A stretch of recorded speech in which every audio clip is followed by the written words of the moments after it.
Secret XPG. Nagpapawis ang noo ng binatilyo at pilit isinisingit ang isang mata sa maliit na siwang sa sahig.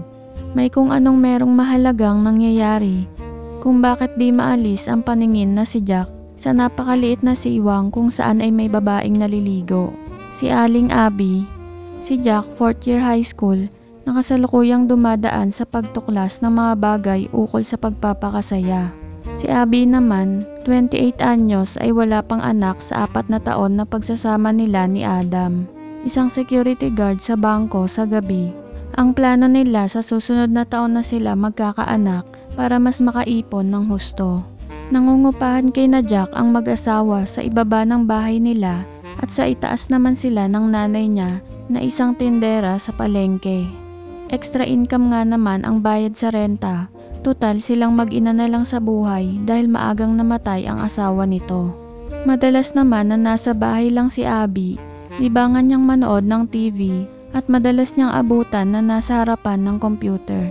Mahaba ang buhok, morena, maganda ang katawan at ang kutis nito. Karaniwan man ang itsura, ngunit napakasariwang tignan dahil na rin siguro sa wala pang anak at pagiging maalaga nito sa katawan. Wow! Ang sexy talaga ni Aling Abby. Bulong ni Jack sa sarili.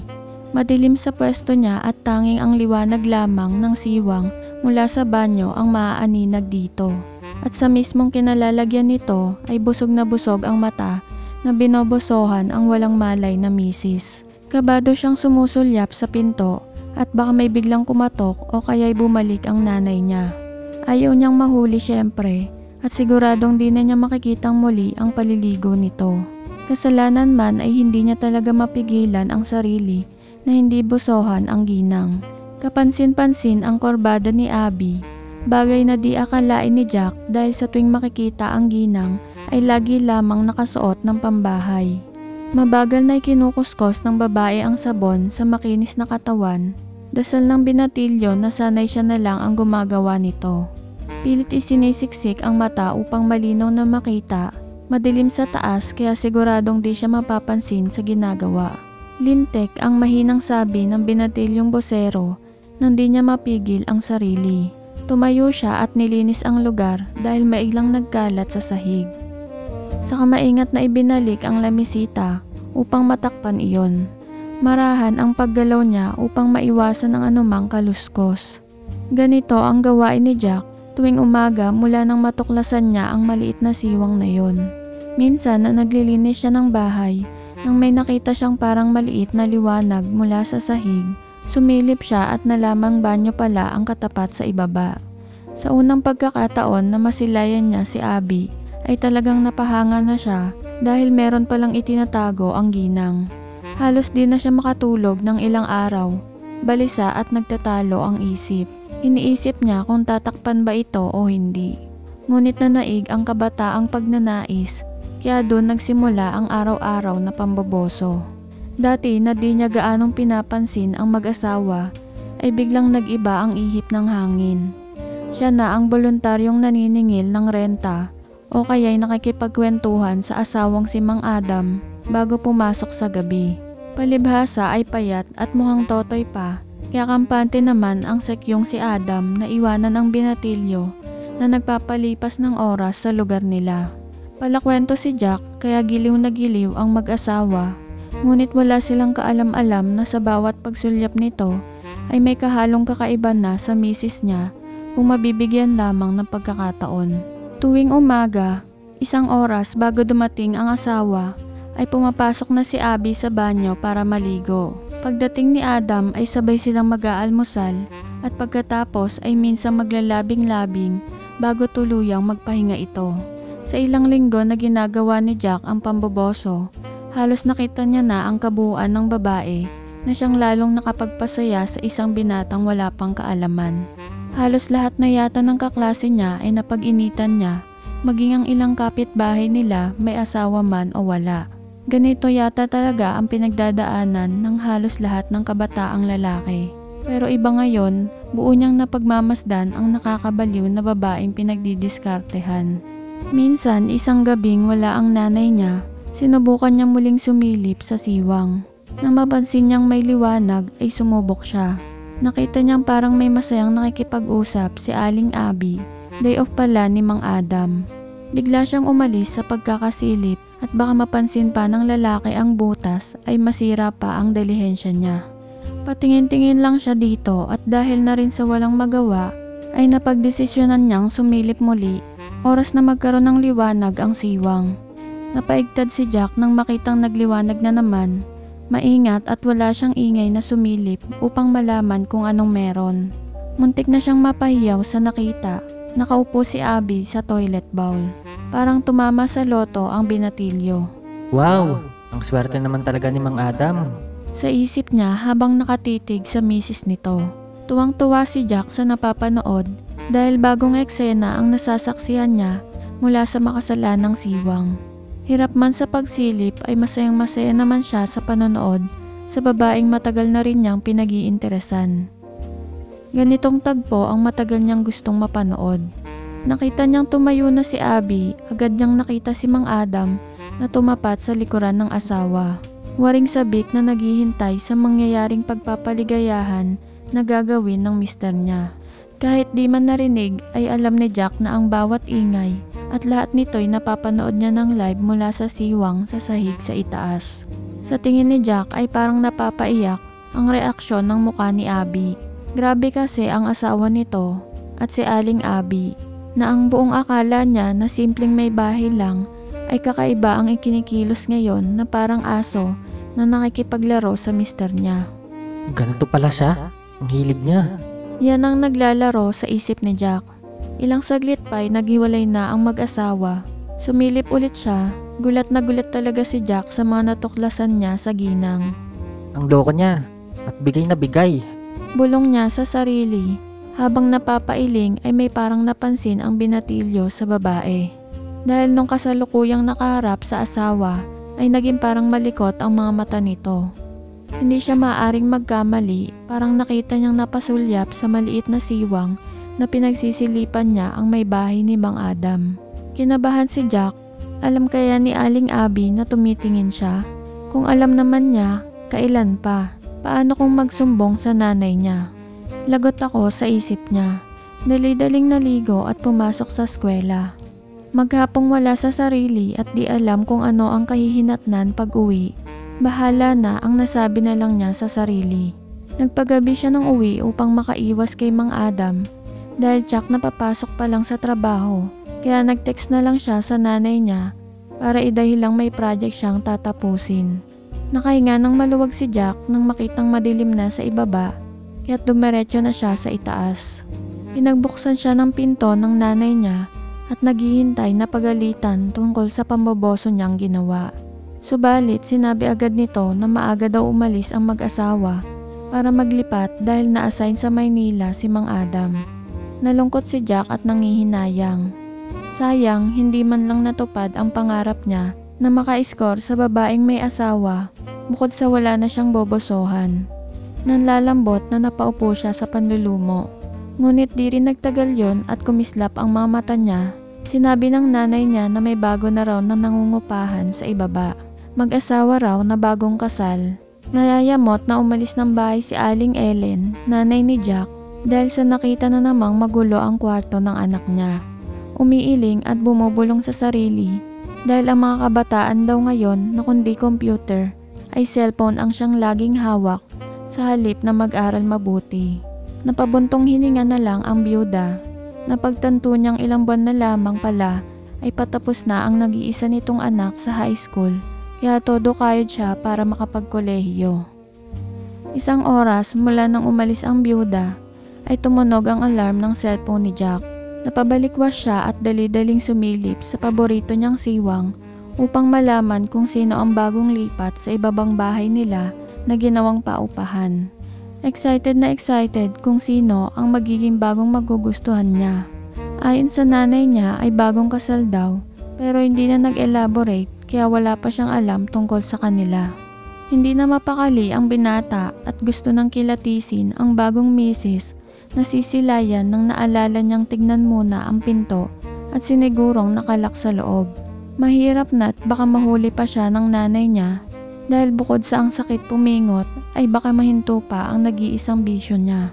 Nagbalik nga siya sa pagsilip sa makasalanang butas, ngunit wala siyang makita dahil walang nakabukas na ilaw. Iniisip niyang baka tulog pa ang mag-asawa dahil maaga pa kasi. Nanghihinayang man ay walang magawa kaya naligo na lang muna siya at maagang pumasok sa eskwela. Habang nasa school ay nagbalik tanaw siya sa mga nasaksihan niya nung isang gabi. Yung dating nakatira sa ibaba na asawa ni Mang Adam, nasaksakan pala ng init sa pagsasalo. Maisip pa lang niya ang tagpong yun ay agad siyang ginaganahan na para bang nakikita pa niya ang nag-aapoy na ginang. Iniisip niya tuloy kung kailan siya makakatamo ng kagaya nun. Buong akala ni Mang Adam ay siya lang ang nakakita sa kabuuan ng asawa. Ang panghihinayang nito sa naputol na pagkagusto dahil sa biglaang paglipat ng tirahan ng mag-asawa. Talagang akala niya ay masusundan pa ang pagtitingin sa sexing misis. Laking panghihinayang nito pero wala naman siyang magawa. Hapon na nang makauwi sa bahay si Jack, inabutang nagliligpit si Aling Ellen ng kanyang kwarto. Nagulat pa ang ina nang makitang nandun na pala ang anak sa likuran niya, kung kaya't pinagsabihan agad ito na panatilihing malinis ang kwarto niya. Hinanap niya agad ang mga paboritong magazine at itinago agad sa ilalim ng kama niya.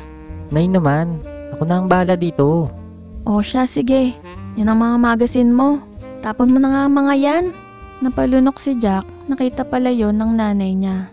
Nagtataka siya kung bakit di siya piningot man lang ni Aling Ellen.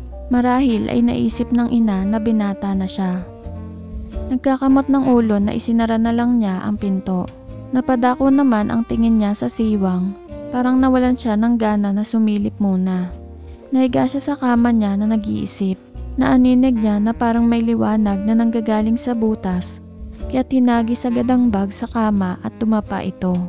Napangiti siya. Swerte nga naman at nakita niya ang bagong lipat na babae. Naglilinis ito ng banyo at nakayukong kinukuskos ang mga tiles.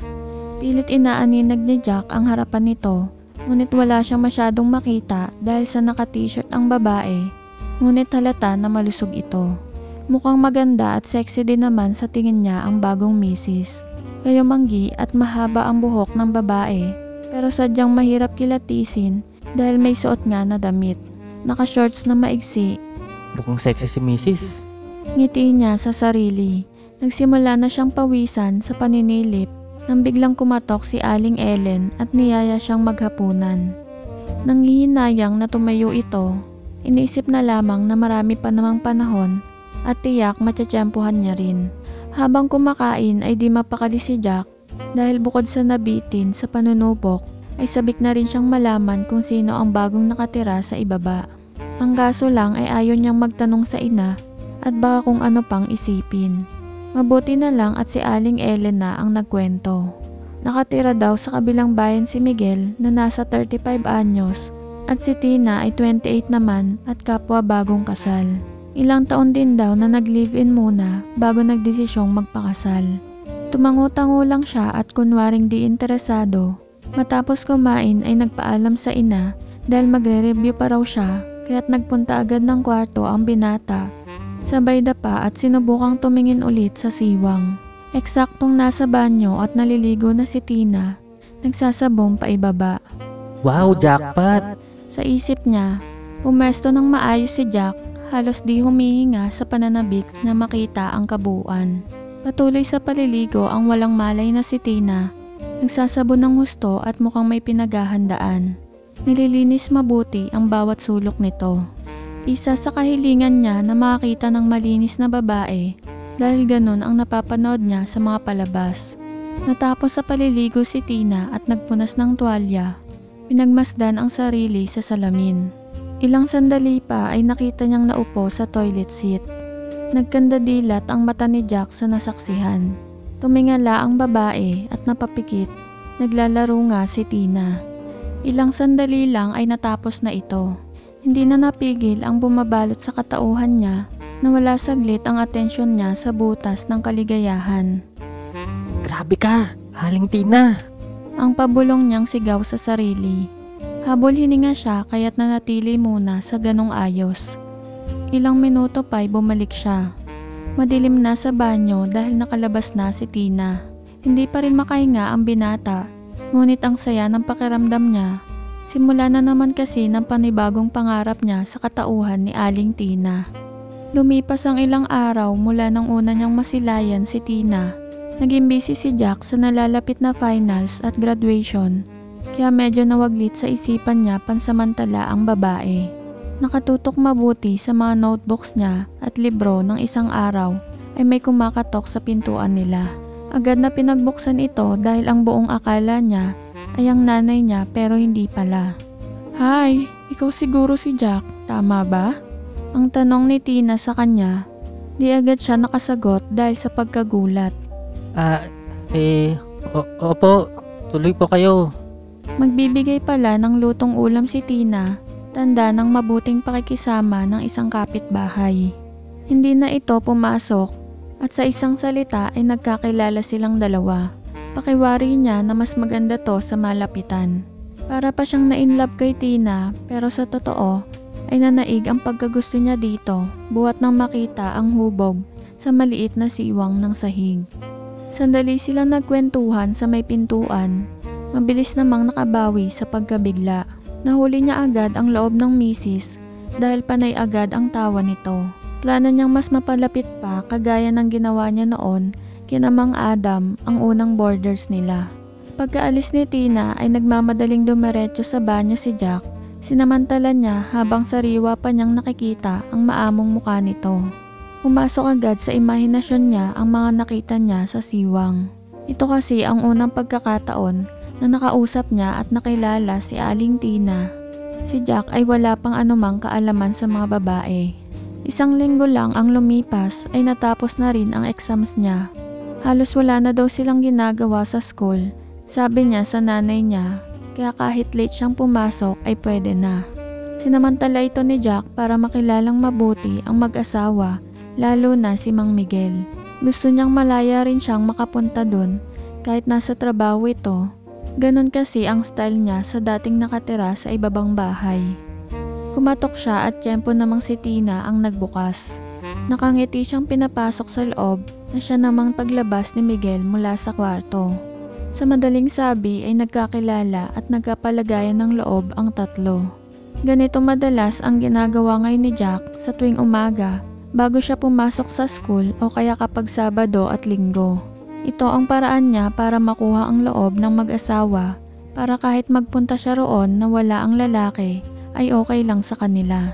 Siya naman ay panay ang sulyap sa mga kabuuan ng asawa ni Miguel. Habang nakikipagbiroan dito, iba pa rin kasi ang dalawang mata ang sabay na ginagamit sa pagkilatis kaysa sa isa lang gaya ng pagsilip sa butas. Sumasalisi siya para makipagkwentuhan kapag bumapasok na sa trabaho ang sawa nito at naiiwan si Tina sa bahay na mag-isa. Alam na rin niya na alauna na ng madaling araw kung dumating ito dahil panggabi sa trabaho. Gigil na gigil naman si Totoy kay Tina habang kausap ito sa paminsan-minsan na pagyuko at nasisilip naman niya. Nagkakandahaba ang leeg sa pagsipat ng kahit anong pwedeng makita. Di nakakalagpas kay Jack ang mga ganong tagpo. "May girlfriend ka na ba, Jack?" Wala pa nga po eh. Hindi pa rin nakahalik at di pa rin nakahawak. "Mag-aral ka muna at magtapos. Saka na muna ang babae at saka baka makabuntis ka pa." Ang maharot na sabi nito.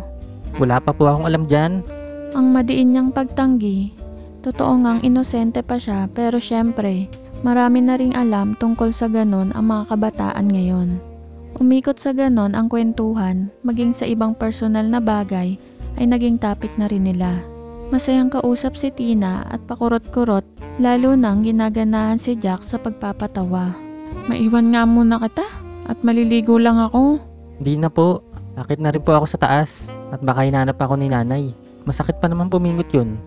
Ang tugon niya dito, pero ang gusto niya talaga ay manood ng kakaibang palabas.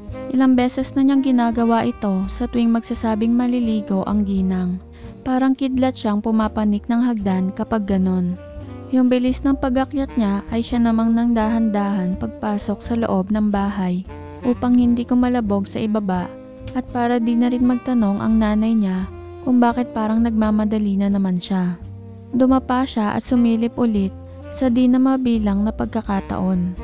Di yata pinagsasawa ang pagmasdan ang border na babae. Heto nga at nakatutok na naman ang isang mata sa sahig. Ang sexy mo naman, Aling Tina. Kailan ka kaya mapapasakin? Bulong niya, kung makaasta naman akala mo may kaalaman na. Karamihan na sa mga kabataan ang puro salita pagdating sa ganon, pero pag nasa harap na ang babae ay wala nang mailaban. Ilang linggo pa ang lumipas nang minsan niyang natsyempohan ang mag-asawa na nagpapakasaya sa banyo. Excited si Jack sa wakas sa isip niya. Luba ang kasiyahan ni Jack sa napapanood, gigil na rin siya, halos tumulo ang laway nito. Nagpapakaligaya sila sa maliit na banyo na yon. Nalingid sa kaalaman nila ay may matang nagmamasid. Nakakatuwang pagmasdan ang dalawang nilalang, lalo na pala kung sa paraan ng pamboboso. Marahil ay walang ang kapantay na kaligayahan ang idinudulot ng ganon. Ito ngayon ang mga bagay na naglalaro sa isipan ni Jack. Hindi na buo ang araw niya kapag di niya nakikita ang misis ni Mang Miguel. Gusto na rin niyang magkaroon ng kaalaman sa isang babae at iniisip niyang sana ito na ang makauna. At nagsimula na nga siyang magplano kung paano siya maging tunay na lalaki. Naalimpungatan si Jack dahil parang may mainit at basang bagay na dumampi sa balat niya. Nakikiliti at nagugustuhan ng pakiramdam niya. Pagyuko niya ay nabigla siya. Nandun si Aling Tina. Hindi siya makapaniwala. Iniisip pa lang niya kung paano mapapasa kanya ang ginang ay heto at nasa harapan na niya ngayon. Tinatanong niya ang sarili kung paano to nakapasok sa kwarto niya. Nagulat man sa simula ay wala na siyang nagawa kung di ang magpaubaya na lang. Iniisip niyang dahil siguro bitin kanina sa asawa ay naganap agad ng tutugon sa pagkukulang. Tumingin pa ito sa kanya na parang nangyeengganyo. May halong nerbiyos ang binata dahil baka biglang mahuli sila ng nanay niya, pero bahala na, ang bulong niya sa sarili. Pero gustong-gusto na talaga ni Jack at handa na siya sa unang pagkakataon. Halos sasabog na siya nang tumigil si Tina at binulungan siya. Sa'yo na ako, Jack. Di na siya nag-aksaya ng panahon at bumalikwas mula sa pagkakahiga. Ito na ang pinakahihintay niya, kaya wala na siyang dapat sayangin na oras. Ano pang hinihintay mo, Jack? Ang sabi ni Tina sa kanya habang titig na titig. Sabay sampal sa kanya, halos matulig siya sa sampal nito. Ah! Sigaw ni Jack dahil naramdaman niya ang sakit ng sampal. Hoy! Halos mabingi siya sa sigaw at sa hapdi ng pisngi niya. Sinampal siya ulit pero pagdilat niya ay ang nanay niya ang nasa harapan niya. Nagulat na naman siya. Bumangon ka na nga't kakain na tayo. Kanina pa ako katok ng katok eh. Di ka sumasagot kaya kinuha ko na ang susi at binuksan ko na ang kwarto mo. Opo. Bakit ba parang pawis na pawis ka? Lubos ka na nga agad. Naimasmasan siya buhat sa isang masarap na panaginip. Di niya alam na naidlip pala siya. Buong akala niya ay talagang totoo na. Kaya't nangihinayang siya ng husto dahil halos makukuha na sana niya si Aling Tina. Konting-konti na lang kung bakit naputol pa nga naman. Kahit sana sa panaginip lang. Inis niyang sinabi sa sarili. Matindi na talaga ang bumabalot na pagkagusto ni Jack sa border nila dahil ngayon ay dala na niya maging sa panaginip. Nagkakamot siya ng ulo na lumabas ng kwarto, naghugas ng kamay at naupo sa hapagkainan. Oh, kain na. Siya nga pala, pagkatapos mong kumain bumaba ka at puntahan mo si Tina dahil napundi daw ang bombilya sa banyo nila. Ikaw na ang tumulong na magpalit dahil nasa trabaho pa raw ang asawa niya. Bigla siyang kinilabutan at napatigil sa pagsubo ng pagkain dahil sa narinig. Opo. Mabilis niyang tugon sa ina na pangisi ang binata. Matapos kumain ni Jack ay nagpunta siya sa banyo. Mabilis na naligo dahil may itim na balak na naglalaro sa utak niya. Kailangan mabango ako. Sa isip niya na akala mo naman ay may kung anong mangyayari sa gagawin niyang pagpapalit ng bombilya sa banyo ni Tina. Mabilis na nakapaligo at nag-toothbrush.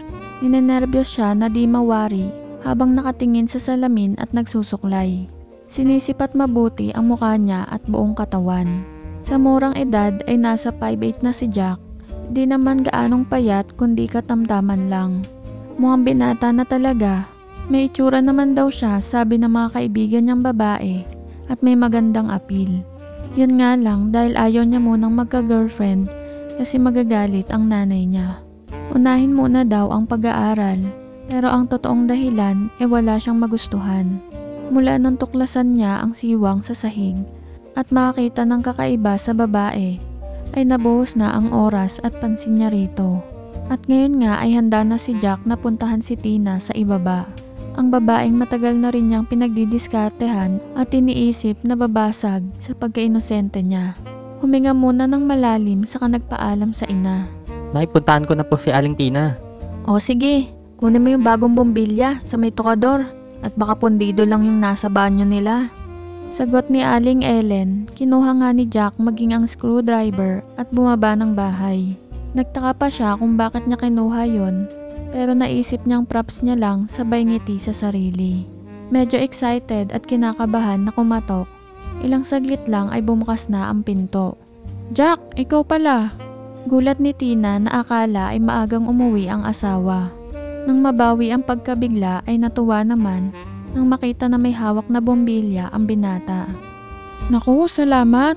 At magkakailaw na rin ang banyo. Sa sobrang excitement niya ay nakalimutang wala pala siyang panloob. Napangiti lang si Jack at syempre di nakalusot sa mga mata niya. Hello, Aling Tina. Nitusan ako ni nanay para palitan nga raw dahil baka pundido na. Che, bakit ba Aling Tina ang tawag mo sa akin? Ate na lang. Tumatanda tuloy ako. Sagot nito habang kinukurot ako sa tagiliran. Habang nakatalikod ang babae ay buong tinignan ito mula ulo hanggang paa. Balingkinita ng katawan at may magandang balakang. Halos tulo ang laway na nakasunod dito papunta sa banyo. Napabuntong hininga na naman siya para naman kasing nananadya ang pagkakataon. Humarap ulit sa kanya si Tina. Di niya namalayan na sa kakaisip niya habang sinusundan ng babae ay bumangga na siya sa harap nito. Ay! Sorry, Aling Tina. Ang naiyang sabi ni Jack pero nakangiti. Ikaw ha? Maloko ka. Ang bata-bata mo pa. Ang paninita nito. Nakuha agad ni Jack ang ibig sabihin ni Tina. Alam niya na nararamdaman ng babae ang hinaharap nito. Namumula naman siya sa nangyari. Kaya't sinabayan na lang ito sa pagtawa.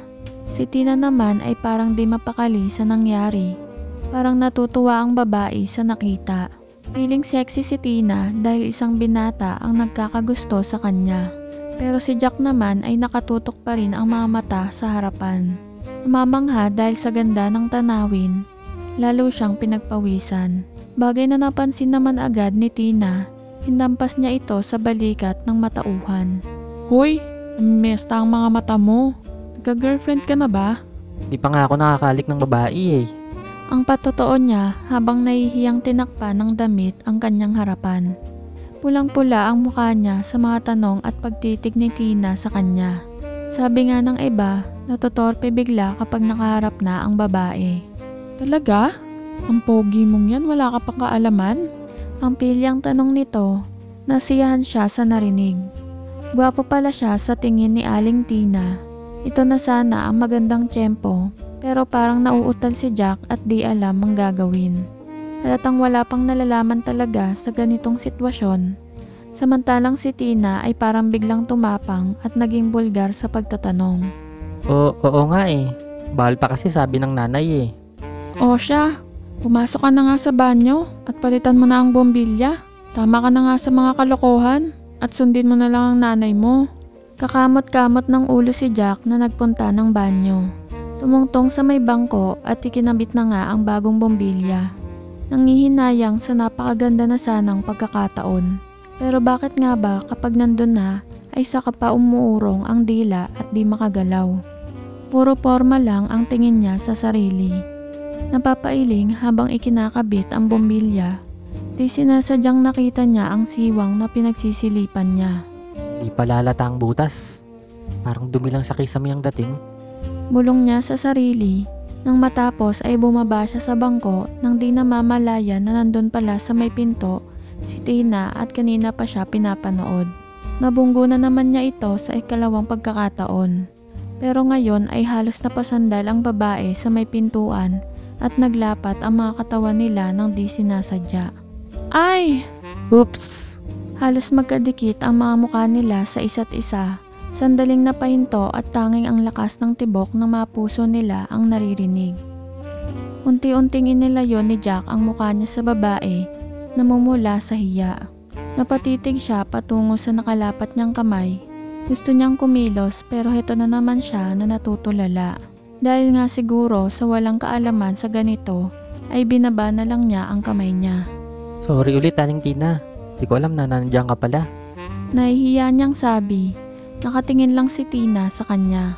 Waring tinatansya ang binata nang bigla siyang hinawakan sa batok at inilapit ang ulo ng binata sa naghihintay niyang labi. Ang babaeng natitipuhan niya ay kasalukuyang humahalik sa kanya.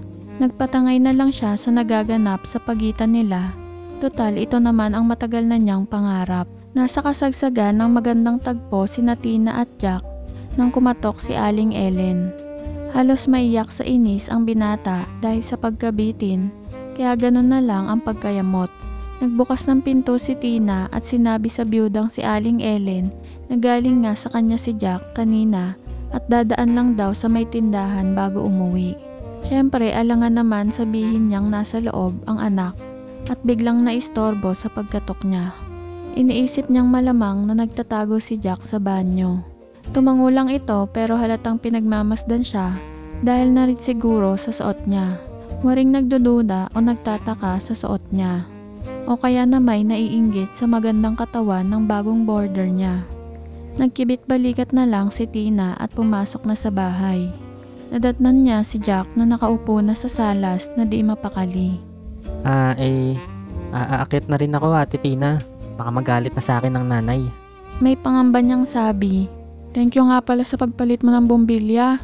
Ngayon maliwanag na naman sa banyo. Mas okay yun, di ba? Naguluhan ng binata sa tanong ni Tina. Pero mas balot siya ng kaba dahil sa paghahanap sa kanya ng ina. Kaya't di na lang muna niya pinansin. Thank you rin kanina. Sige. Ang naiyang sabi ni Jack, hindi gaanong makatingin dahil parang napapaso sa titig ni Tina. Jack, balik ka anytime kapag wala ang Kuya Miguel mo. Pahabol ni Tina sabay kindat habang papalabas siya. Napangiti ang binata at isinara na ang pinto. Habang papakyat ay natutuwa pero nangihinayang sa nangyari kanina. Pagkapasok ay dumiretso sa kwarto niya para ilabas ang nararamdaman. Nasa ganito siyang ayos nang maalala na sumilip ulit sa siwang. Diretso ang paningin niya sa banyo ni Tina sa ibaba at nakita niyang ganun din pala ang ginang. Maladyosa ang tingin niya sa ginang. Hayop naman talaga ang kurbada at lubhang napakahilig pa. Nang biglang may kumatok. Jack, andyan ka ba? Kanina pa kita hinahanap. Lumabas ka na nga sandali riyan at tulungan mo ako sa ginagawa ko.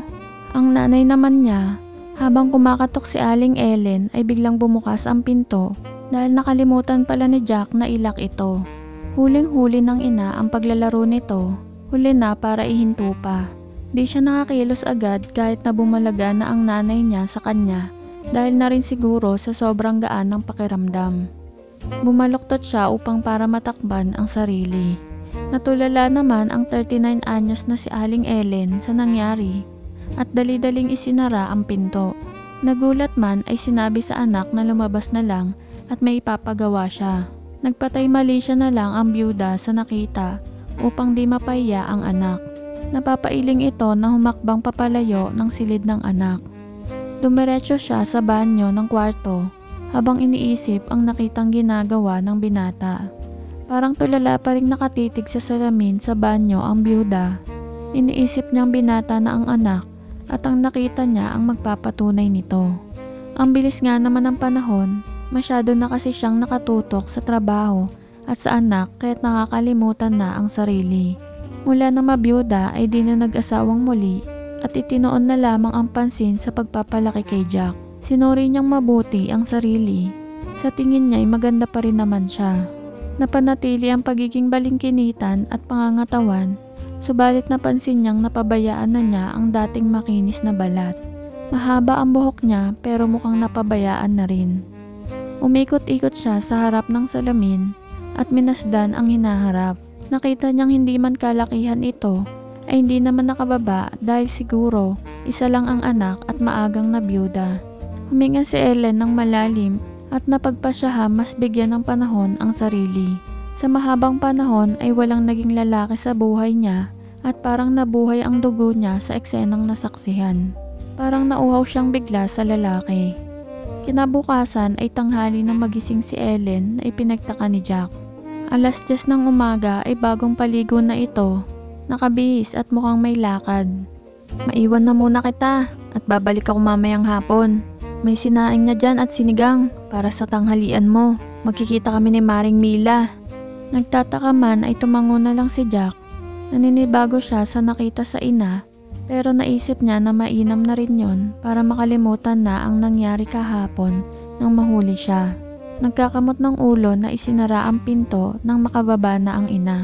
Ilang araw nga ang lumipas at nagkaroon ng mga pagbabago kay Ellen. Tuwing Sabado ay lumalabas sila ng kaibigang si Mila at kapansin-pansin din ang mga bagong damit na suot nito. Maiksi na rin ang buhok at bahagyang kulay brown kapag tinatamaan ng araw. Lumantad ang tunay na kagandahan ni Ellen. Madalang na rin itong magsuot ng duster at madalas na naka-shorts dahil naisip nito na maganda ang hubog ng hita niya at makinis pa. Isang umaga ay nakita ni Jack mula sa bintana ang asawa ni Tina na si Miguel na may buhat-buhat na basket. Nasa bandang likuran ay kasunod ang nanay niya na may bitbit din na mga pinamalengke. Tinulungan pala ito ng lalaki dahil sa nakitang may mga bitbit. Napansin niyang parang bumata ang nanay niya at hindi halatang 39 na. Naka-shorts lang ito at t-shirt na bumagay sa hubog ng katawan ng byuda. Pinagbuksan niya ng pinto at kinuha ang mga pinamili. Si Miguel naman ay umalis na, ngunit bago bumaba ay nakita niyang sumulyap pa ito ng pasimple sa nanay niya. Matikas at may itsura si Miguel sa tingin niya. Napangiti na lang siya sa sarili. Makailang beses niyang napapansin ang ganoong eksena sa umaga. Minsan ay pumapasok si Miguel sa loob kapag di nabuksan ni Jack ang pinto.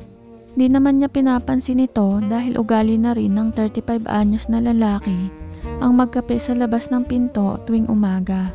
Ang binata na may di pa rin nakapasyal, pansamantala kay Tina dahil madalas na nagpupunta sa kanila ang mga kabarkada nito upang maglaro ng basketball dahil isinali pala siya sa liga. Laging pagod sa practice kaya agad na nakakatulog.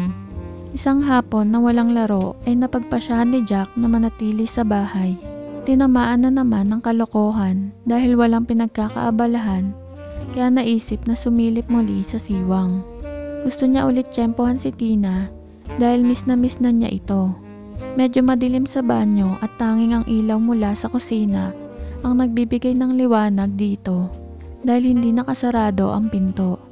Pilit niyang inaaninag ang mga nagaganap kahit sa kapirasong liwanag lang. Nakita niya si Miguel na naglalabing-labing kasama ang asawa. Ayos, sabi niya sa sarili. Masaya na rin ang binata na kahit paano ay nakikita niya ang ginagawa ng mga ito at sapat na para sa nararamdaman niya. Hindi niya makitang mabuti ang mukha ng babae pero ayos lang sa kanya. Nang silipin niya ulit ang mag-asawa ay wala na sila roon kaya't nag-ayos siya ng sarili at nilinis ang sahig. Nasisiyahan sa napanood at hindi siya nagsasawang panoorin ang mag-asawa. Nakangiti siyang lumabas ng kwarto na siya namang pagdating ng nanay niya. Nagkagulatan pa silang dalawa nang magkasalubong. Jack anak, kala ko ba may laro kayo ngayon? Wala pa kaming schedule ngayon, Nay. Dumiretso na ng kwarto niya si Ellen habang si Jack naman ay sa kusina nagpunta upang uminom ng tubig. Ngunit parang may napansin si Jack sa ina kanina nang makasalubong ito. Bakit parang basa yata ng pawis ang suot ng t-shirt ng nanay at medyo madumi ang laylayan ng puting shorts nito? Puting shorts? Ulit niyang tanong sa sarili. Napahinto siya sa pag-inom ng tubig at kinilabutan.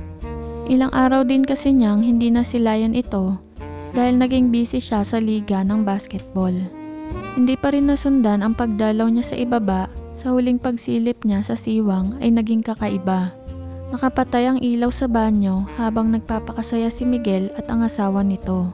At least yun ang pagkakaalam ni Jack. Nakahiga ito sa kama at patuloy na binabalikan ang nakita sa butas ng sahig. Pilit kinukumbinsi ang sarili na si Tina nga ang babaeng nasa banyo dahil halos kabisado niya ang hugis nito. Siguro baka nagkataon lang, pero kung bakit matindi ang hinala niya na maaaring ang nanay niya yon. Ang dilim kasi. Ang naiinis niyang bulong sa sarili. Ang ipinagtataka ni Jack ay kung bakit na tiyempo namang nakaputing shorts din ang nanay niya nang dumating kanina, kapareho ng babaeng nakita niya. At hindi lang yon kung di pawisan pa ng makasalubong niya. Kinikilabutan na naman siya dahil ang eksenang yon ang pinagtripan niya sa kaginawaan niya kanina lang. Paano kung si nanay nga yun? Naidlip siya habang nagtatalo ang isipan at pilit na isinisingit sa imahinasyon niya na si Tina yon. Makalipas ang hinggit na 1 oras ay nagising na siya at lumabas ng kwarto. Natagpuan niya ang ina na nagluluto sa kusina. Sinulyapan niya sandali at dumiretso siya sa banyo para umihi. Ang banyo ay ilang di pa lamang ang layo mula sa kusina. Habang nasa loob ay pumasok ulit sa isip niya ang mga nakita. Ginugulo pa rin kasi ang utak sa nakita niya kaya't minabuti niyang buksan ng bahagya ang pinto at obserbahan ang ina mula sa banyo. Ayaw man niyang isipin ay di matanggal sa isip niya ang posibilidad na ang nanay niya ang nakita niya nakasama ni Miguel.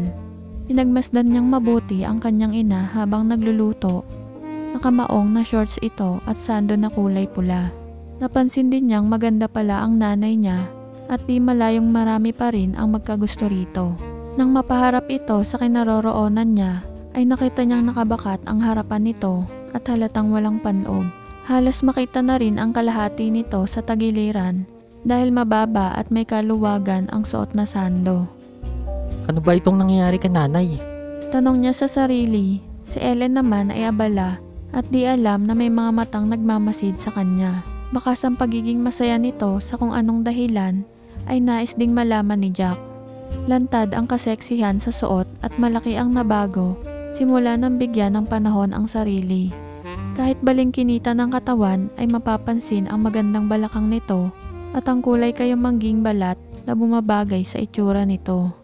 May katamtamang hinaharap kumpara kay Tina na talagang matutulala ka. Napabuntong hininga ang binata at nagpa siyang sa susunod na sisilip siya sa siwang ay mas magiging mapanuri siya kaya't lumabas na rin siya sa banyo at pinuntahan ang ina. Nay, saan ka galing kanina? Para kasing pagod na makita kita at pinagpapawisan. Ha? Nangapit bahay lang. Medyo napakwento, tsaka alam mo namang mainit sa labas. Ang pautal na sagot nito. Matalim ang tingin ni Jack sa ina. Tinatansya kung nagsasabi ng totoo ito. Nakatagilid sa kanya si Ellen habang nagluluto at hindi tumitingin sa kanya. Ngayong ilang hakbang lang ang layo niya sa ina ay mas napagmasdan niyang mabuti ang hubog nito. Gusto niyang kabisaduhin para kung sakali man na magdududa siya sa makikita sa siwang ay mas madali na siyang makikilala ang nasa banyo kahit pa madilim. Kung totoo man na ang ina niya yon, ay di niya lubos maisip na pinaglilipasan niya ito. Napailing siya at patuloy na pinagmamasdan ng ina na halos wala ngang pinagkaiba kay Tina maliban sa anklet na suot nito sa kanang paa. Iyon ang nakikita niyang pwedeng maging basehan pero naisip niya na paano kung tinanggal ito ni Tina paminsan-minsan. Nagpa siya si Jack na puntahan si Tina kinabukasan. Total matagal na rin siyang di nakakapasyal sa ibaba at baka maka-score pa siya. Nagulat si Tina sa pagsulpot ni Jack at excited itong pinapasok. Ilang araw din kasing hindi ito nagpupunta sa kanila at sabik na rin ang misis ni Miguel na may nakakakwentuhan. Naka-short at manipis na t-shirt lang ito dahil maalinsangan sa tingin niya'y parang nag-aapoy palagi ang balat ni Tina at siya ang gamugamong gustong dumikit dito. Ate Tina, lumabas ka ba kahapon? Parang wala kasing tao dito eh. Nandito ako nung umaga. Pero lumabas din ako bandang 12:00 dahil pinapatawag ako ng tatay ko. Napatigil si Jack, medyo namutla sa narinig. Uy Jack, okay ka lang ba? bakit mo nga pala tinatanong? Ha? Papasyal sana ako. Kahapon dito, kaso walang tao. Oo nga, kasi pumasok sa trabaho si Miguel ng 3:00 ng hapon. Parang natuklaw ng ahas si Jack. Ngayon ay maliwanag na hindi si Tina ang pinaligayan ng asawa kundi ibang babae. Pero kung hindi ang asawa nito ay sino? Pinagpawisan ng malapot si Jack at napansin agad ito ni Tina. Kaya't kumuha siya ng tubig sa rep at iniabot sa binata. Uminom ka nga muna. Para kang naengkanto dyan. Yumuko si Tina nang inabot ang baso at natambad kay Jack ang harapan nito. Sa palagay niya ay tinutokso siya ng babae. Pansamantalang nawala ang bumabagabag at mga iniisip tungkol sa kanyang ina. Narito na naman sa harapan niya ang isang putay na nakahanda para sa kanya. Nakatitig lang sa kanya si Tina habang iniinom niya ang tubig hanggang sa magtama ang kanilang mga mata. Hinalikan siya ni Tina. Sa pangalawang pagkakataon na kagaya nito ay alam na niya ang gagawin. Hindi na siya bagito. Pumihit ang babae at tumabi sa kanya. Biglang naglaro sa isipan niya na kung totoo nga ang nanay niya ang pinakialaman ni Miguel, ay dapat lang napakialaman niya rin ang magandang asawa nito. Pareho silang walang takot na maglandian sa loob mismo ng bahay ni Miguel. Pakiramdam niya ay lalaking-lalaki siya ng oras na yon. Napasulyap siya sa nakaawang na pinto ng kwarto nilang mag-asawa at napangiti. Napangiti si Tina sa pagkatatag ng binata. Iba talaga ang kisig ng kabataan, lumalaban pa rin. Thanks, Jack. Okay ka lang ba? Umaasa talaga siyang mapapasa kanya na si Tina, pero mukhang hindi ngayon. Sige na, Jack. Magpapahinga lang muna ako. Napagod mo ako eh. Utos niya sa binata. Napakamot siya ng ulo ngunit wala naman siyang magawa kundi mag-ayos na. Kahit paano ay hindi na rin siya lugi sa nangyari at saka may ibang araw pa naman. Nasiyahan naman siya sa ginawa nito kaya nakumbinsin niya ang sarili na makontento muna sa ganon. Nagpaalam na rin siya at lumabas ng bahay. Nang makalis na ang binata ay nilak na ulit ni Tina ang pinto at nagmamadaling pumasok sa kwarto. Gusto niya ng lalaking magpapaligaya sa kanya ngayon. Pagpasok niya sa silid ay sinalubong siya ng isang anino na kanina pa nagmamasid sa lahat ng ginawa niya. Halos lundagin ni Tina ang lalaki sa kasabikan. Sinadya nito na may makasaksi sa pagpapaikot niya kay Jack. Ilang saglit pa ay bumagsak sila sa malambot na kama. Ginaya niya ang ginawa ni Jack. Kita kong gusto mo si Jack. Bakit di ka nagpatuloy kanina, Han? Hayaan mo siya hanggang doon na lang, Han. Lalo silang ginanahan sa ganitong usapan. Ito ang napagkasunduan nila noon pa nang magnobyo sila. Gusto nilang mag-explore. Kapwa sila may hilig na nilalang na naghahanap ng kakaiba. Walang pagsidlan ang nararamdaman nilang kaligayahan, lalo pat marami pa silang gustong gawin at maranasan. Maswerte si Jack dahil napagkasunduan ng mag-asawa na paglaruan ang binata. Lumipas ang ilang araw at natapos agad ang paglalaro ng basketball ni Jack. Maagang na-eliminate ang team nila kaya nagbalik ang atensyon niya kay Tina. Ate Tina, nandiyan pa ba si Kuya Miguel? Wala eh. Nandito naman ako. Bakit siya pa ang hinahanap mo? Aha, may binabalak ka no? Dagdag pa nito sabay hampas sa balikat niya. Parang gustong mapahiya ni Jack sa tanong ng babae. Pero bago pa siya makasagot ay hinila na siya nito papasok ng bahay.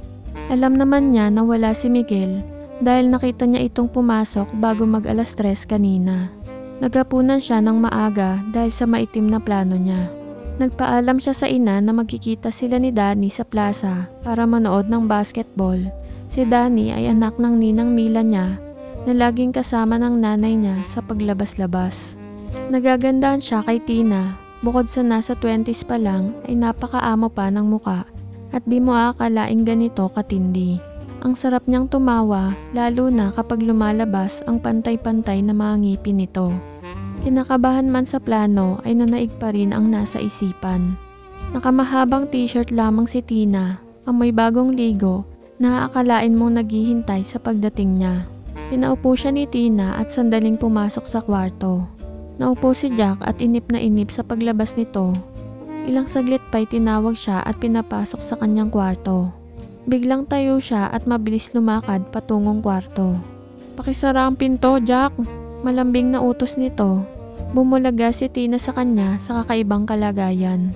Agad na tulala si Jack nang makita ulit ang kabuuan ng babae na sa tingin niya'y naghanda para sa kanya. Ano? Tititigan mo na lang ba ako? Hamon nito sa kanya, parang gustong manlambot ng tuhod sa nakita. Humakbang siyang palapit kay Tina. Nakangiti naman sa kanya ito na sumalubong. Hinawakan siya sa kamay at hinila. Naupo sila sa gilid ng kama. Ang dami namang babae dyan na nagkakagusto sa'yo. Bakit ako pa, Jack?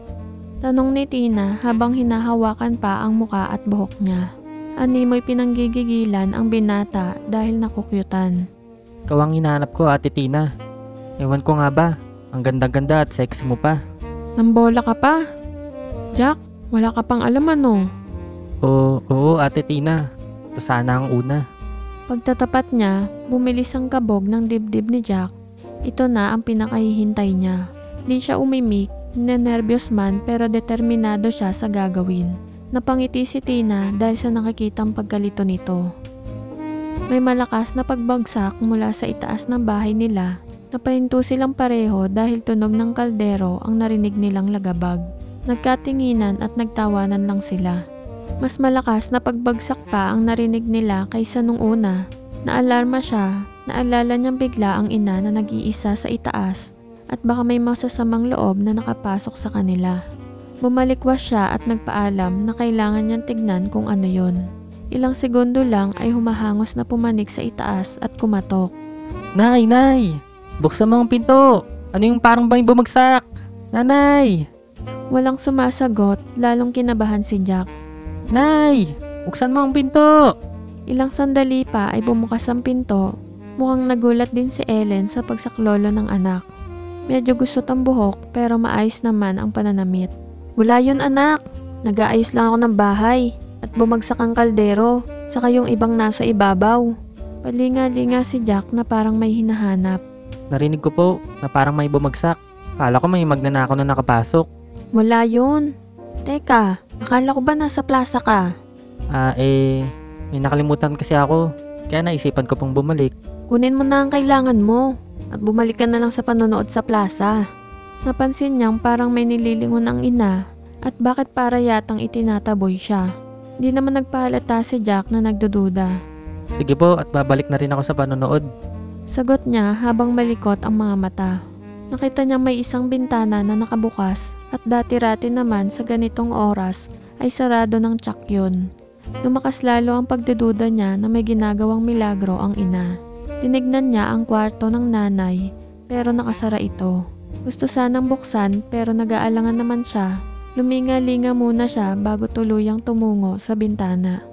Bakit nakabukas pa ang bintana, Nay? Sasara ko po muna. Usisa niya, bago niya tuluyang isara ay sumilip muna siya ng pasimple sa ibaba.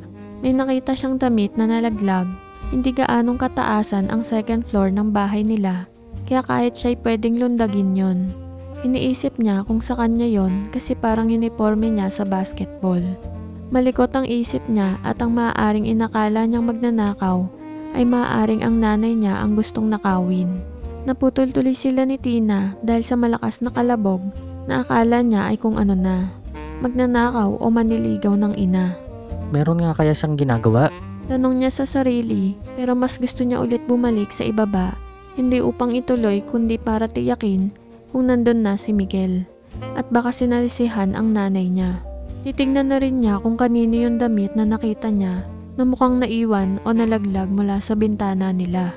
Hanap na buhay ito oh. Sobrang bitin. Nandun na eh. Konti na lang. Sabi niya sa sarili. Bumaba siya at nagpunta sa likod ng bahay. Nakatapat ng bintana kung saan niya nakita ang jersey. Pinulot niya at nakitang uniforme nga niya na pang basketball.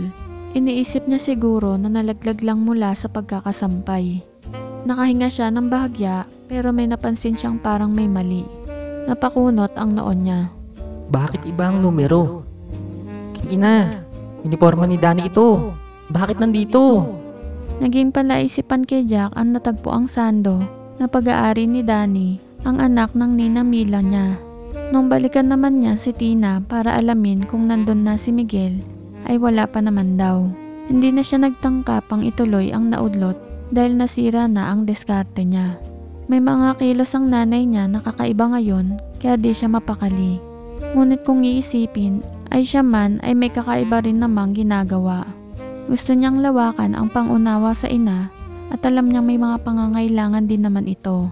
Tanggap rin naman niya na balang araw ay makakatagpo ito ng lalaking papalit sa tatay niya basta maging formal lang sana. Isang araw, nagsabi sa kanya ang ina na papasyal sila.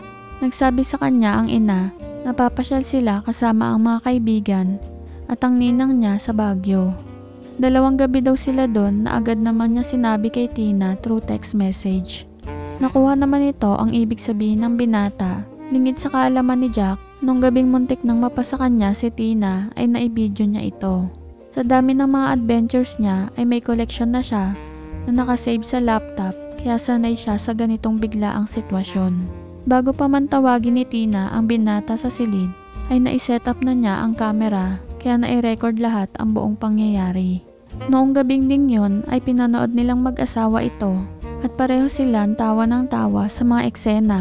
Kitang-kita rin ang pagkadismaya ni Tina sa video dahil sa naudlot. Alam ni Miguel ang susunod na dapat niyang gawin. Nakailang beses rin sila hanggang makatulog sila. Masaya silang pareho dahil may mga mangyayari pang mas makakapagpasabik sa buhay nila. Sa ngayon ay hindi alam ni Jack kung ano ang gagawin. Wala naman kasi siyang ebidensya tungkol kay Danny o kay Miguel o kung sino man. At yun ay kung meron ngang ginawa ang nanay. Kaya't nang makaalis ang ina patungong Baguio ay tinapos ang mga dapat gawin at nang sumapit ang dapit hapon ay sabik siyang sumilip muli sa siwang. Nakita niyang kakatapos maligo ni Tina dahil naka-t-shirt na ito at nagsusuklay na. Handa na siyang bumaba para matuloy na. Tutok na tutok ang mata niya sa siwang. Kay Tina umiikot ang mundo niya ngayon. Habang abala sa panonood ay biglang may lalaking yumakap kay Tina. Pero sa tingin niya ay bakit parang hindi si Miguel ang nakayapos dito. Sinipat ng gusto ni Jack kung sino ang lalaking mapangahas at baka namamalikmata lang siya. Nang matitigang mabuti ay nakilala niya kung sino ito. Nabigla siya sa nakita. Kinusot niya ulit ang mata para masiguro kung siya nga yun. Namutla siya nang makilala ang lalaki. Si Danny nga yun. Bulong niya sa sarili habang pilit minumukaan ito mula sa siwang. Lalong naguluhan si Jack, mas dumami ang tanong niya sa mga pangyayari. Unay, napulot niyang sando ay hindi pala galing sa itaas ng bahay nila. Pangalawa, hindi rin ang nanay niya ang nahuli niyang pinapasaya ni Miguel na asawa ni Tina, na siya namang kasama ng kaibigan niya ngayon. Kainis naman. Walang tumama sa hinala ko. Si inay, bakit iba rin ang mga kinikilos? Pinakausap na ang sarili niya sa sobrang kalituhan. Nagbalik siya ng tingin sa siwang. Lintik, naunahan na naman ako ni Danny. Si Danny at Jack ay magkakasabayan sa paglaki. Anak ito ng ninang Mila niya, nakababata rin ng nanay niya. Halos magkasing taas sila ngunit mas matanda ng kulang 2 taon si Danny sa kanya. May itsura din naman na kagaya niya kaya marami na ring nabihag na chicks. Dahil napakahusay maglaro ng basketball. Mas malaki ang katawan nito sa kanya kaya habulin ito maging ng mga bakla. Napabuntong hininga siya, wala siyang magawa kung gustuhin ni Tina si Danny. Hindi naman niya pwedeng sisihin si Danny dahil pareho lang naman silang walang sabit. King inang buhay to. Ang nasabi na lang ni Jack sa sarili, bumalik siya sa pagsilip. Sana ako ngayon ang nandyan, Danny. Nakikita niyang parang nag-uusap pa sila. Para namang sasabog ang dibdib ni Jack sa inggit. Inggit na inggit siya, nangihinayang sa pagkakataon na wala ang nanay niya dahil nagpunta sa Baguio kasama ang nanay ni Danny. Nang biglang tumayo si Tina at tumarap ulit sa salamin. Di na nag-aksaya ng panahon si Danny. Putya, konti lang seremonya. Mapapasakan niya na yata agad si Ate Tina. Sabi niya sa sarili, tama ang hula niya. Di na makatiis si Tina at mukhang ayaw nitong maudlot kagaya na nangyari sa kanilang dalawa. Ito ang pinapangarap niya. Kailan kaya ako? Malungkot na sinabi niya sa sarili. Tumayo siya at umalis mula sa ginagawa. Ayaw na niyang tapusin pa ang panonood. Napagdesisyonan na kausapin ng kaibigan pag nagkaroon ng pagkakataon para makakuha ng mga teknik. Nagbalik ang magkumare na si Ellen at Mila makalipas ang 2 gabi. Masaya sila dahil sa nakapagpahinga, pero tanging silang dalawa lang din ang nakakaalam ng misteryong bumabalot sa kanilang buhay. Matao sa lugar nila Jack, sanay ang mga nakatira dito sa mga milagro na nagpapalitan ng asawa o pagkakaliwaan. May mga paminsan-minsang nagwawala sa daan kapag lasing o magkakapit-bahay na nagbubungangaan. Pero meron pa rin naman na matitinong pamilya. Siguro kahit saan ka naman manirahan ay may mga ganito. Yun nga lang, ang ibang lugar ay mas patago ang mga nangyayaring kalokohan sa loob ng bahay. Nagplanong mabuti si Jack sa mga susunod niyang hakbang. Nais niyang makilala ang other side ng nanay niya, habang gusto niya rin na magawa sa kanya yon ni Tina. Kakausapin niya ang kababatang si Danny tungkol sa ginawa niyang pagtsugi dito. At aalamin niya rin kung sino talaga ang nakita niyang ibang kinakasama ni Mang Miguel. Isang hapon, nagpaalam siya sa ina na matutulog sa bahay ng kaklaseng si Paul. Kilala ito ng nanay niya dahil mula grade school hanggang high school ay magkaklase sila kaya pumayag agad ito. Hindi naman kalayuan ng lugar pero isang sakay din ng jeep kaya okay lang kay Ellen. Ang siste lang ay hindi siya talaga matutulog doon, kundi plano niya mag-espiya sa ina. Dumaan muna siya kay Danny. Naabutan niya na nandun ito kasama ang ninang Mila niya. Humalik siya at nalaman na kaarawan pala nito ngayon at may lakad daw sila ng nanay niya. Sinadya naman niyang iparinig na mag-overnight siya sa kaklase. Niyaya niya ang kaibigan sa silid nito para kausapin tungkol sa nakita niyang ginawa sa asawa ni Miguel na nakatira sa ibaba nila. Nagtaka naman si Danny kung paanong nalaman ni Jack ang nangyari sa kanila ni Tina, kaya't napilitan siyang sabihin ang tungkol sa siwang kung saan niya ginagawa ang sikreto. Masaya nagkwento ang kinakapatid at sinabing darating ang araw niya na makakasubok din daw siya at wag lang madaliin. Ilang saglit pa ay nagpaalam na siya sa mag-ina. Umalis si Jack at nagpalipas ng konting oras sa isang karinderya. Nang sumapit ang 9:00 ng gabi ay nagbalik siya sa bahay nila. Tahimik na sa paligid at konti ang makikitang naglalakad. May susi naman siya kaya't madali para sa kanya ang makapasok. Mula sa labas ay natanaw niyang nakabukas ang ilaw na lang sa kusina. Umakyat siya at nakiramdam mula sa labas ng pinto. Nang maramdamang walang tao sa salas at kusina ay maingat siyang pumasok ng bahay. Napahinto siya dahil may kaluskos siyang naririnig sa kwarto ng nanay niya. Parang may kausap si nanay. Sa isip niya, nagpunta agad siya sa silid niya nang walang ingay. May ginawa siyang panibagong siwang na maglalagos sa kwarto ng ina. Ginawa niya ito upang malaman kung ano talaga ang nangyayari sa ina. Makailang ulit niyang pinag-aralan bago ito gawin hanggang mag-decide nga siya na ituloy na. Sumilip siya. Nakita niya ang ina nakausap ang ninang Mila niya. Pilit pinapakinggan ang pag-uusap nila at baka may matuklasan nga siya. Nagtiyaga siya sa pagsilip at pakikinig. Sa pakiwari niya ay okay naman ang lahat. Nag-uusap lang sila tungkol sa mga pinuntahan nila sa Baguio. Maganda ang butas na ginawa niya. Hindi ito mahalata mula sa kabilang kwarto, ngunit makikita ang mahigit kalahati ng kabuuan ng silid. Masayang nagkakwentuhan ang magkumare nang marinig niya na may boses ng lalaki sa silid. May lalaki pala silang kasama sa loob. Mabilis mainip sa ganito si Jack dahil na rin siguro wala naman siyang marinig na kakaiba sa pinag-uusapan ng tatlo. Pero nakasisiguro siya na merong mangyayari. Namimigat ang mga mata niya sa antok at nangangalay sa pagsilip pero ganun pa rin ang ayos ng mga ito makalipas ang halos kalahating oras. Umalis muna siya at nagtimpla ng kape. Pinaghandaan talaga niya ito kaya pati thermos at snacks ay meron siya. Walang ingay na kumain habang hinihigop ang kape. Naupo muna siya sa kama sandali. Makalipas ang 15 minuto ay napatayo siya at sumilip ulit dahil parang may narinig siyang kakaibang ingay. Nagitla si Jack sa nakita. Nakahiga ang ninang niya sa kama. Baka sa kanyang ninang ang kaligayahan. Nag-iinteresado si Jack at nagsimulang makaramdam. Ang loko pala ng ninang ko. Sa itsura nito'y parang matagal na hindi talaga nadiligan. Halos makalimutan na ni Jack na nandun nga pala sa loob ang nanay niya. Naalala niya lang nang biglang pumasok sa eksena. Sa tingin niya ay parang atubili pa ito, ngunit wala nang magawa nang hilahin siya ng lalaki. Hindi niya malaman kung panonoorin niya ang ina o hindi dahil mukhang parisukat ang mangyayari. Halos di na humihinga si Jack sa paninilip sa siwang. Bigla siyang napalayo sa siwang. Nanlaki ang mga mata niya at pinagpawisan. Bumilis ang paghinga niya, sumilip siya muli. Matapos ang ilang minuto ay huminto ang mga ito. Nakatingin lang ang nanay niya sa lalaki at naghihintay sa mangyayari. Kitang-kita niya na napayakap pa ang nanay niya sa lalaki. Lumayo si Jack sa siwang, nag-iisip mabuti. Nagdesisyon na sapat na ang mga nakita at maingat na umalis ng bahay. Naririnig pa niya ang mga tunog ng kaligayahan na nagmumula sa silid ng ina nang madaanan ito. Pinabayaan na niya, na-realize niyang kanya-kanyang pinagdadaanan lang talaga at kailangan lang konting lawak ng pangunawa.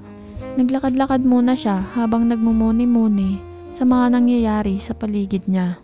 Halos di siya makatulog sa kakaisip sa mga nangyari sa paligid niya. Tinatanong ang sarili kung ano ang mali sa kanya. Sa edad niya ay bakit parang mas aware na siya sa mga nangyayari sa paligid. Katanggap-tanggap man o hindi sa kanya o maging sa lipunan ang mga nangyari at nasaksihan ay hindi naman niya alam kung saan siya lulugar. Wala rin naman siyang opinyon sa mga ganitong bagay, basta respeto na lang. Sinampal na lang siya ng katotohanan, pero para makasurvive, dapat flexible ka. Iyon na lang ang conclusion niya. Ang tanggapin na lang lahat kaysa pasakitin pa ang ulo sa sobrang pagtatanong at pakikialam sa buhay ng iba. Narealize rin niya na kapag tumatanda ka, ay kasabay ang pagkakaroon ng responsibilidad at pagtukla sa sarili kung sino ka ba talaga. Ilang linggo pa ang lumipas ay wala pa rin siyang gana na sumilip sa siwang. Nahirapan siyang i-absorb lahat ng mga pangyayari. Tinakpan na niya ang lahat ng siwang sa bahay nila. Di niya alam kung sisisihin ang sarili sa sobrang focus niya na mawala ang pagkalalaki. Nagpatuloy siya ng pag-aaral ng kolehiyo sa Maynila. Pilit na kinalimutan ang mga nasaksihan sa mga siwang na ginamit niya sa pamboboso. Hinayaan na rin niya si Danny kay Tina. Nalaman niya buhat sa kaibigan na pumayag ang mag-asawa sa Tatsulok at pinanood pa nga raw nila ang video nila. Nalaman rin ni Jack na yung isang kapitbahay nila na ang asawa ay nasa Dubai ay binanding din ni Mang Miguel nung minsang masilip niya sa siwang. Napagkamalan niyang nanay niya yon, pati pala iyon ay pinanood din daw sa kanya ni Mang Miguel. Sa isip niya ay sobrang maloko ng mag-asawa. Ngunit makalipas ang 1 taon ay umalis na rin sa kanila ang mga ito at hindi na pinarentahan pang muli ng nanay niya ang ibaba nila. Nagkanobyo na rin ang kanyang mahal na ina. Ang Nina Mila niya naman, ayon sa nanay niya ay nagkaroon pala ng karelasyon na tomboy noong nasa college sila. Naisip ni Jack na maaring nag-explore lang silang magkumare, kaya parang sinubukan lang siguro sa ngalan ng karanasan, pero di niya binanggit pa kay Danny. Madalas pa rin silang lumabas na dalawa hanggang makatagpo na rin ang ninang niya ng mamahalin. Lumipas pa ang ilang taon at malapit na siyang matapos sa kursong commerce, ngunit nanatili pa rin siyang inosente. 21 taong gulang na siya, lalo pa siyang tumangkad at gumanda ang pangangatawan. Nabuhos ang panahon niya sa pag-aaral. Tutal ang katwiran niya ay pwede namang magmariang palad at saka na ang babae. Nakagraduate si Jack at nagsimulang magtrabaho, ngunit wala pa ring makitang babae na tinatangi. Marahil ay sa likod ng mga nangyari sa kanya ay nawalan siya ng gana o kaya'y hinahanap niya ang katulad ng mga babaeng nasisilayan niya sa siwang. Masarap silang kausap, masayahin at higit sa lahat ay napakagaganda ng postura kahit may mga asawa na. Sa Maynila na siya nakatira at umuuwi lang siya tuwing 2 linggo. Trabaho at bahay lang muna siya. Minsan ay nanonood ng sine kapag weekend, pero sa ganito lang umiikot ang buhay niya. Tuwing Sabado ay nakagawian na niya na mamasyal sa mall na may makasalubong siyang magandang babae na parang kilala niya. Sinundan niya ito nang pumasok sa McDonald's. Nasa harapan niya ito nang pumila siya.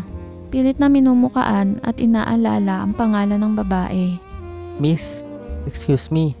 Kasi you look familiar. Hindi ko lang matandaan kung saan. Nakangiting bati niya. Oo nga, parang kilala kita. habang tinititigan siyang mabuti ng babae at pilit din siyang minumukaan.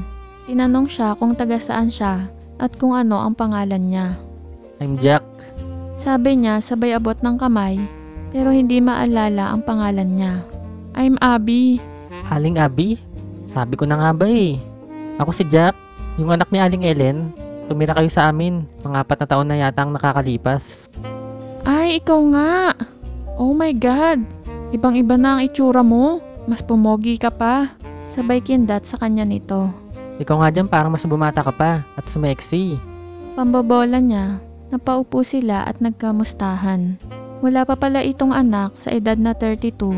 Si Adam naman daw na asawa niya ay nasa Middle East at may 3 taong kontrata pero pauwi na rin pala sa susunod na buwan.